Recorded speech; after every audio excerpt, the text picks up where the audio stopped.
Ghost Cult Magazine welcomes in Lindsay Schoolcraft and Zen from Antiqva. How are you guys doing this evening, this morning, this day? Very good, thank you. It's a pleasure to Good. be here. Same. Excited. So yeah, great to get you guys. Congratulations on the debut single, Funeral Crown, and lyric video, which is awesome. Lots of stuff to unpack and talk about. I'm so pleased. We've been waiting for this thing ever since it was even hinted at as a thing.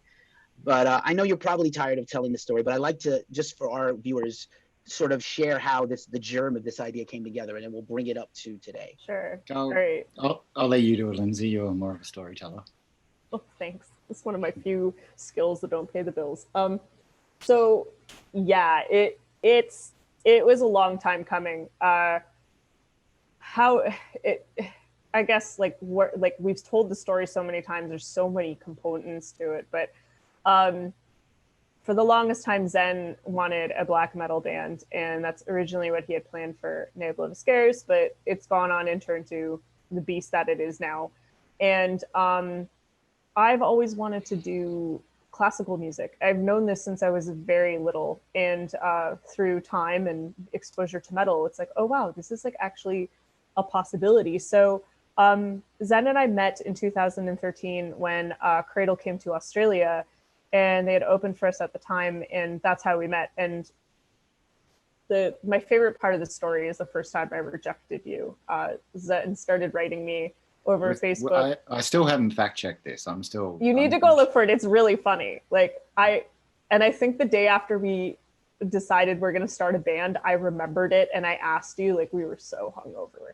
And I was like, didn't I reject you like 2 years ago? Like, you asked me to start a band with you, and you're like, yeah, you're right. I'm like, wow, I'm an asshole. So yeah, wow. You wrote me and you're like, oh, do you want to start a musical project together? And I was like, I'm just too busy. So we kept writing each other, and then, you know, eventually through Tim pestering me all the time, Neo went on tour with Cradle, and that's really where it started. It was, you know, we were like hanging out and grabbing coffee, and we're like, I want to do a traditional black metal thing. And I'm like, well, I really want to do something symphonic. So after a very eventful night in Rome, we decided, yeah, you know what, we're going to start a band. And then it's been a long journey. Like, it has been painful. Painfully long. Yeah. But it's so nice to finally be sitting here with the first song. It was a long process, like recruiting people, writing, demoing, getting to the point where it's like, you know, these are people that we want to be in a band with, that we actually like writing with. Like, we've been so lucky to get people like Fabian and Justine on board, which is our guitarist and drummer, and have them do what they do, you know. And now with a full lineup, I'm really excited to see what happens to the album and everyone contributing. But yeah, it's been, oh man, we are some patient people, Zen. Well, I think I mean, especially patient over. Yeah. So it's been a long time coming, but we finally made it. Well, at least we've made it this far to produce some music by the end of this year. I guess against all adversity that the world is going through, we've kind of, I guess, taken the opportunity for us to put something together and put it out. Yeah, I think we got lucky in that regard too. We just find windows of opportunity, and we're like, okay, let's do it. Well, wrangling 7 people first. Yeah, that's been fun. I just all of a sudden like went from like, you know, like, oh, I'm a solo artist, to, oh, now I have 5 children who are all full-grown musicians. One of them, who I call Grandfather Doom. He hates that, by the way, but he'll laugh at it. We're talking about Memnock, our bassist. But yeah, it's been something else. Like, I think this year has proven that like anything is possible thanks to the power of the internet and organization and communication. Like, putting out a single during a pandemic from 6 different countries, like, my mom still can't grasp the concept. She's like, I still don't understand it. I'm like, okay, boomer, it's cool. Like, you don't gotta. So. Oh, I'm sure Mama Schoolcraft rules, and she's awesome. I'm sure it's fine. And, you know, not everything is for everybody. Let's talk for a second about, you name dropped a couple. I'm a huge fan of Justine, and I always have been. I love Blackguard so much. It's like one of the most criminally underrated bands ever. And Totally. Memnock, and you have put together such a stellar group. I wonder who said no. Looking at who said yes, I wonder who said no. Should we tell him who said no? No, we'll keep that a secret. We'll keep that a secret. We had a big name. We're like, we want you in our band. And they're like, nah. Well, Keith, I'll tell you later. I'll talk to you later, but Okay, you can swing for it's important to swing for the fences, and the band you did put together is incredible. And you have one of the few photos on Spotify that fills up a whole laptop screen because there's so many members. Well, we've got to make up for something, so Yeah, not ever seeing each other, not all ever being in the same room at the same time. Honestly, with 2021, I think that's how we're gonna do the album. I'm so sorry, Zen. Oh no, I kind of guessed that anyway. It's like, oh, did you now? I mean, Australia's doing all right at the moment. Well, we had recent outbreaks in another state, but for the most part, Australia's pretty good in comparison to the rest of the shit show that the world is. Exactly. So, yeah, Antiqva album done entirely remote. Low expectations. Yeah, that's how you should live life. Just have no expectations. You'll never be disappointed. Words to live by. So early in the interview too. Good one. It's usually the Lindsay interviews with Ghost Cult are always the awesome PMA at the end. We get the boost of energy at the end of the good vibes, but we're getting it up front for this black and symphonic metal. In a way, you guys have birthed a new subgenre. I'm not, obviously there's symphonic black metal but the chamber aspect, the ability to have kind of really refined classical instruments in the band all the time is very unique and special. And you really have maybe given us a new subgenre, which is incredibly rare. Oh, thanks. That was a total fluke, right, Sen? Yeah, it's originally we kind of had an idea of making something, trying to involve as much, I guess, classical music as possible within this, but over time we sort of refined it because we wanted to utilize all the various musicians in the band and I guess kind of showcase their skills within, like cello and contrabass and that sort of thing. So which I guess it makes it a more kind of intimate environment for people to absorb and enjoy and be able to sit there and not be completely bludgeoned by a wall of noise, being, say, a full kind of orchestral sort of thing, or in comparison to something you can actually listen to. It can be just as intense and also on the opposite side kind of extreme in regards to how subtle and kind of beautiful sounding something can be, and you can hear everything and you get a sense of that every member's instrument should be appreciated in the sound. So I think that creates more of a unique experience for people listening to it, as opposed to all the big symphonic bands out there, which to me, it kind of becomes quite an impersonal experience. I can totally see that. Yeah, I'm glad we didn't go in that direction. I think in the beginning we wanted to. We were like, let's Virgin Black the crap out of this thing, like with the big orchestra. Like we were just like, oh my gosh, let's do this. But there's some bands that I'm just like, they've done releases and I'm like, I have no idea what's going on, So the fact that we kind of downscaled it, it's really, really cool. And if anything, it makes my job easier with doing the musical directing and helping with producing. Makes all our jobs easier. But I think it's really cool. Like we got really resourceful, especially during the pandemic. We're like, well, we can't do this on the scale that we originally had hoped for, but why don't we just utilize what we got? Like y'all are perfectly good, you know what you're doing. So I'm really happy. I can't wait to do the album, because then I feel like once the album's done and out, it's like, okay, then it's like, okay, this is really what we're really, really trying to do. You know what I mean? Is Funeral Crown a standalone single, or is it going to wind up on the final album? Well, it would be nice to go on the actual the final album itself. That would be ideal. We have enough material for a full album anyway, but yeah, it'll likely be on the album. However, anything can happen between now and then. So, But it is a good indication of the how, I guess, our overall sound will be when the album comes out. I mean, our sound is quite diverse for what it is, but this is a good kind of indication of the direction that we're heading. Yeah, I think that, well, like, me playing the psychology card over here, I was like, oh, we should just like put it on the album, but make it the last track because everyone will be sick of hearing it by then. You know, and I'm sure, knowing our camp, I'm sure like we need to re-record this and we need to add this, and there's just like, oh my gosh, like it's one of those things like, do we put it on the album and slightly change it, or do we just like leave it as one? Like, I don't know. You, like you said, anything could happen. Absolutely. Nice. Funeral Crown, the Dark Throne mix. I'm ready for it. Nice. It'll only be available on a tape that's been thrown around the forest a few times. Yeah, you get a shovel when you pre-order it. You get a shovel. That's right. Find That's it in right. the forest. That's right. Nice. That's amazing. A scavenger hunt album. Yeah. I think we're ready for these kind of things. I'm ready. People doing the geocaching for a long time, right? When we were going outdoors more, remember that? And we weren't all indoors. What was that like? I don't even remember. I'm super pumped for at least for Funeral Crown, and if this is the direction, I think because I spent so much time with Worlds Away, Lindsay, I was so thrilled to hear this piano part on this song. I was like, oh yeah, that's right, she's an incredible piano player too. And because I just like, you know, Worlds Away was on like repeat for me this year a lot. And so happy you liked it. Yeah, congrats. And I was wondering if we were also going to get some harp on this album at some point. I'm sure you'll find a way if you want to.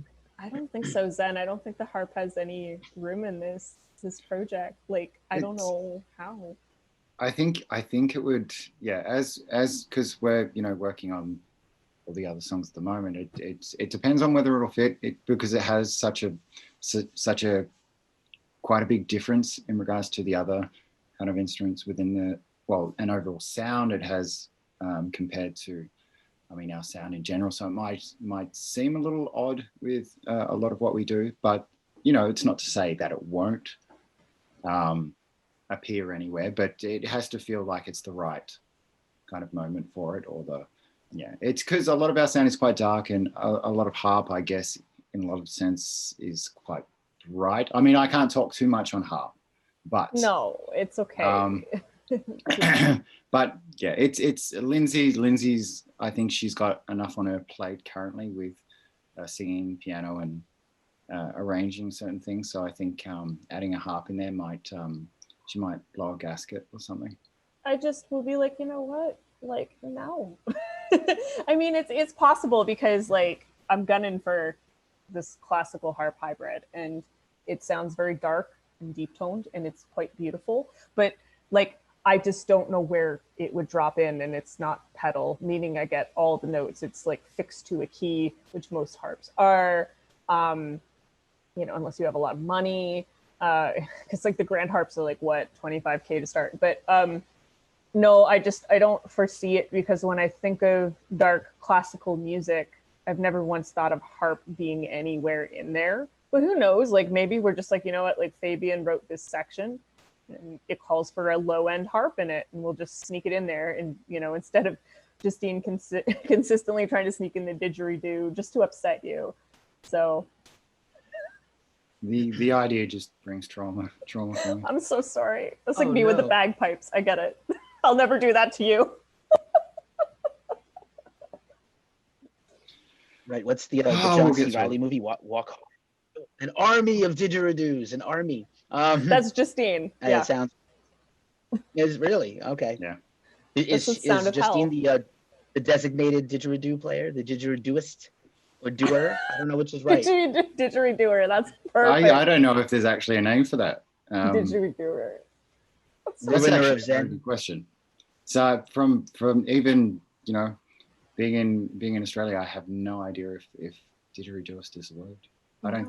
I feel like it's not, but I'll have to investigate that. Yeah, that's Justine really likes woodwind instruments, and she really likes the flute. I don't understand it. The flute to me is like nails on a chalkboard. I don't want that anywhere near Antiqva. I guess I think Mozart it was either Mozart or Bach. I don't remember. One of them hated the flute. So yeah, no, she's big on certain things, and I just have to tell her, no, like we're just sticking to these instruments, girlfriend. Like, but if it was, she had it her way, like, yeah, there would be an army of didgeridoos for sure. Nice. I think horns are very metal and underrated. Like French horn and tuba is a nice combination of low and warm, higher range that would work. Future ideas. They're all for free. Everything's Thanks, for free. man. I'm sure you've thought of all this for sure. But yeah, what a most super groups, and you guys have shunned that title, are not super. I love saying that. I'll die on this hill. Some are, most are not. But it is a very special group of comrades, if you will. And Linz, you have been really great saying, it's not just a band of people. It is there's a friendship that started here with the two of you, but also that built this thing. And I think that's very, in this weird age and this weird time in the world, I think we need more of that spirit, in bands, because it's the business is not going to get any kinder. No, so we have to build that into our groups, right? Yeah, totally. And I think that's what it should be like. I know we've had these conversations. Matt Bacon, our mutual friend, says this is not the music friendship, it's the music industry. But like, you got to like the people you're working with, and you guys have to be on the same page with what you're creating, and what you're creating has to be the first priority. Then when you get into business, I'm sorry, but businesses fail if you put money over people. If you put people first, you will always have a successful business. And Zen and I understand that. We've communicated this over and over again. Like, we had the same conversation probably 50 times over, just worded differently. But yeah, like you have to like the people you're in a band with, because like when you don't, it's not, I've been in my past bands, like my out of high school band and my band in my 20s, and it's not fun when people don't like each other anymore and there's no friendship. It's like, why are we here? Like, why are we doing this? Like, je ne sais quoi, So yeah, that's definitely a huge factor for us, for sure. Awesome. I'm also gonna pipe in and say that's my saying, and Matt took it from me. But anyway, that for sure. Doesn't surprise me. For sure, that's my saying. But anyway, I've been saying it forever since I was in bands, and that's a fact. But I will say this: I was wondering. I suppose just with the year, and you guys are, like you said, apart, unfortunately, and your other projects. I'm sure Lindsay, I know you're working on other records, and I'm sure you have other things going on, your other bands.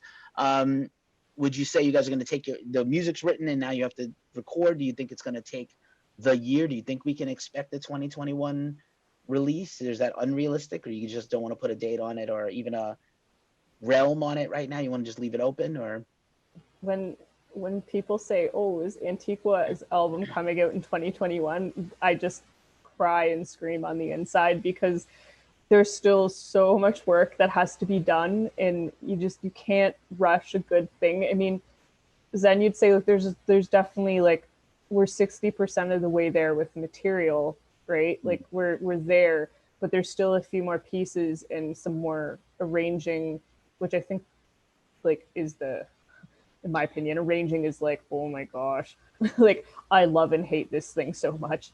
But it's just part of it. There's always the one thing that you don't like doing, but you have to do it, right? And then of course there's the classical aspect, which I like, because when we start a song, we either started on the classical end with strings and then add the band to it, mainly guitar and drums, or we start with guitar and drums and then add the classical thing to it, mainly guiding with strings. So I know for a fact that, like, I still have a lot of piano to write. Like Zen knows, like when we tackle vocals and lyrics, you poor thing, Zen has to write like 4 sets of lyrics. I feel terrible for you. Hindsight's a wonderful thing, so we wanted this. This is what we wanted, so you've got like yourself, me, Andy, and the Chance. It's like, oh man, in another language, mind you. Thank God we have the wonderful circle around us of people who can actually help us with the language because they speak it. But like, there's certain things where it's like, this will come quickly, this is going to take some time, and I just want to, like, with so many heads in the game now, we want to all bring out something that we're all happy with and we're all proud of. And I don't think rushing that is a very good idea. I mean, like, me, honestly, and this just could be an aging thing, like, I'm okay with it like slowing down a bit and taking time and doing things right versus stressing out and rushing. I feel like when you stress people out, you don't get the best performance out of them. And when you're rushing, we're all just like, and almost up in arms. But 2022, I think, is probably, that's my prediction. That's, and like, triple twos is one of my lucky numbers. So I'm kind of like, yeah, you know what? Like, this all looks good. This is all stars aligning BS. But yeah, like that's what I feel comfortable with, because everyone's like, oh my God, when's the album coming out? And I'm like, oh, not probably not next year. Unless like I want to be miserable and tired. Yeah, no pressure, no pressure. I think, yeah. I mean, we're quite productive in this, and we have an idea of how we work together now with creating Funeral Crown. And so I think the path forward for us will be a lot smoother since we've ironed out all, how everyone works in the band, and what our strengths and weaknesses are. And so going forward, finishing the album, I think it will be a lot smoother. That's not to say it will be necessarily instant, because these things take time. And when you're writing, you only get one chance at a first album. And, we want to be able to look back and think that we've done the best job possible for that. And so we want to be proud of what we've done and not be pressured, or not pressuring ourselves or take on pressure from anyone else to kind of achieve what we're after. And so I think, in terms of writing and how quickly it gets out, it's as I said before, anything can happen with this sort of thing. But it has to be right for us to finish it. And there'll be a lot of updates along the way for how progress is going. So we're not going to disappear or anything. We'll be still floating around. Yes, like vampires. Love that saying. I'll be floating around. Yes, you will. No, it's true. Like that's why we got a fun mailing list and all that stuff I forced the band to do. But no, it's true. We will absolutely be in touch. Like, we're not one of those bands who are like, okay, we released the thing, we're never going on our social media accounts again. Like, no, boy, not while I'm around. Nice. I'll say whatever method you're using to send material back and forth, I want to shout out Holix, who apparently a lot of bands started using this year to just trade secure encrypted material between each other, and it's taking off for those guys. So technology, we were just saying at the top of this thing, I didn't know we all had to become technologists to get through this thing, but it has had some benefits in a positive sense. Absolutely.